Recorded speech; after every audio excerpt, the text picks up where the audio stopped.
And as always, I'd like to remind you that I have placed a link to the Carpuride system in the description down below in case you want to look at it further or acquire one for yourself. And on the left side of the unit, we have several ports. We have an input for a microphone, we have a memory card slot, then we have an input for a camera, then we have video out, then we have a USB port, and then we have the power input. Now let's look at the rest of the accessories, and this looks like the mount, and let me show you how this works. And here's that first mount bracket, which mounts to the back of the unit, locks in place, and then we can mount this on any kind of flat surface or vertical surface. And they're giving us this high-strength double-sided tape that can be applied on the back. I can peel this and stick this anywhere I want.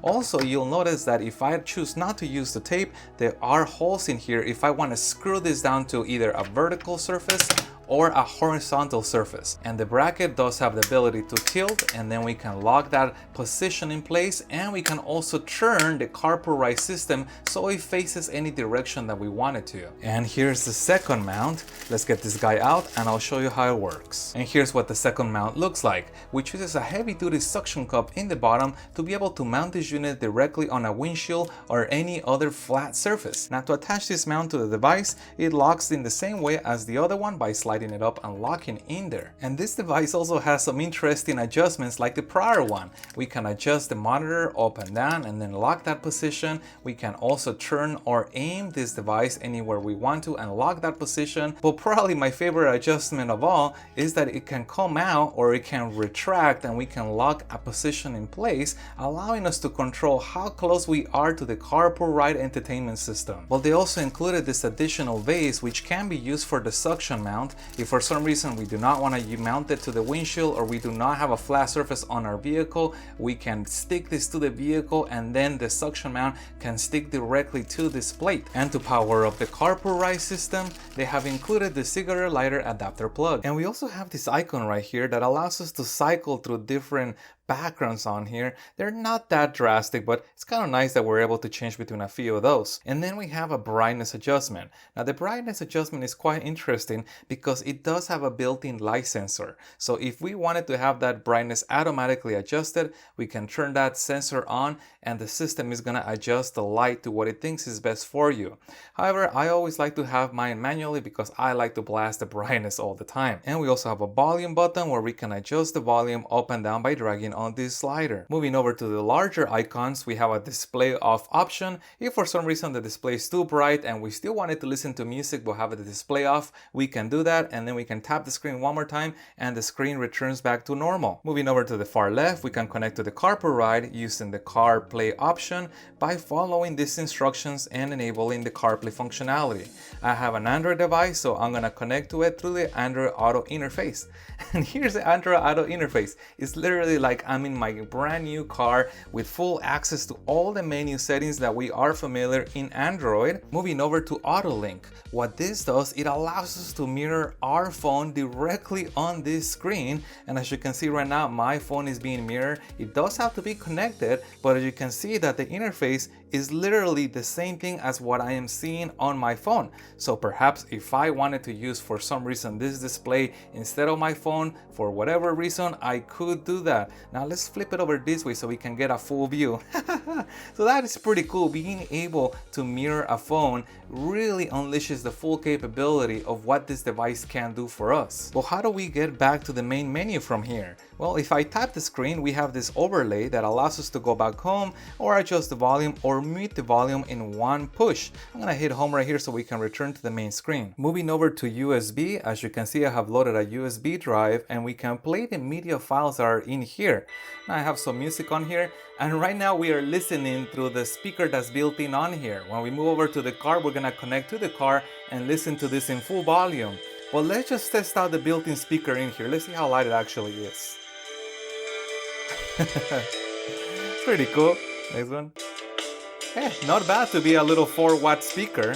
But again, the preferred way of listening to this would be on the car when we have connected to our full sound system. But in addition to audio files, we can also look at pictures. And as you can see, I have loaded very high resolution pictures on this memory stick, and we can view them on here if for some reason we wanted to show people on our vehicle our photo collection. Now, I wish you could actually set these pictures as your screensaver. You can't really do that. However, Carpuride tells me that if you email them and send them the picture of your choice, they can make that particular picture your boot screen. Well, that'd be kind of cool for your car to start up, and if for some reason you happen to have, let's say, a Shelby, you wanted to see a cover on startup, that could be done by emailing that file to Carpuride. But let's also take a look at the videos that I have loaded on here. I'm gonna go to videos, and I'm gonna play my test video on here that I usually play for this. Here we go. Like JPL so far. It's alright. Wow, that's very loud. Hanging in there. I'll bring this down a little. Let's check out the quality of that video. Yeah, pretty interesting for a person who doesn't like space stuff.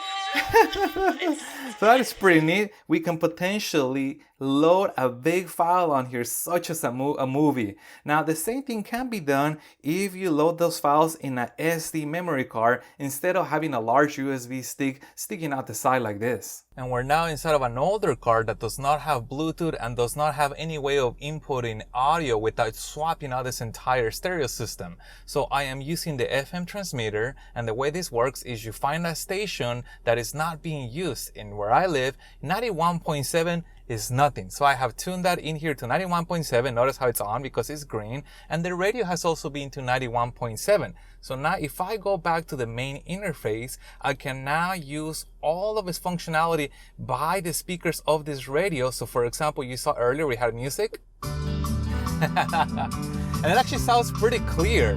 Now obviously the sound is gonna depend a lot from your car's sound system, how much bass, how much treble, but this sounds really good.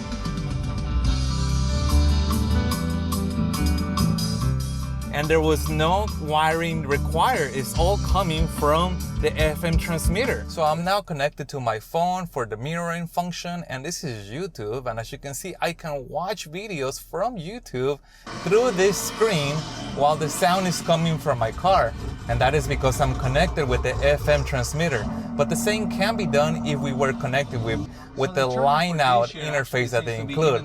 Really, really cool. Which is great. And finally, in the settings menu, we can change the languages, we can turn off the built-in speaker and use this exclusively through our car sound system. But there's also some very interesting options inside of this icon that looks like a little vehicle. If you recall, there is an input for a video in, so you can potentially connect a supported camera and use this for parking assist, or what we call parking guidelines. And the guidelines will come up as you're backing up, and as you can see, the guidelines are adjustable. There's nothing displayed right now because there is no camera connected to this device yet, but that is pretty cool that they gave us that option. And that was the Carpuride multimedia system. Now, who is this system for? I really think this is gonna work out great for anybody who has an older vehicle, who does not have Android Auto, who does not have Carplay, who wants to play videos on this massive screen. I think it's gonna work out great for them.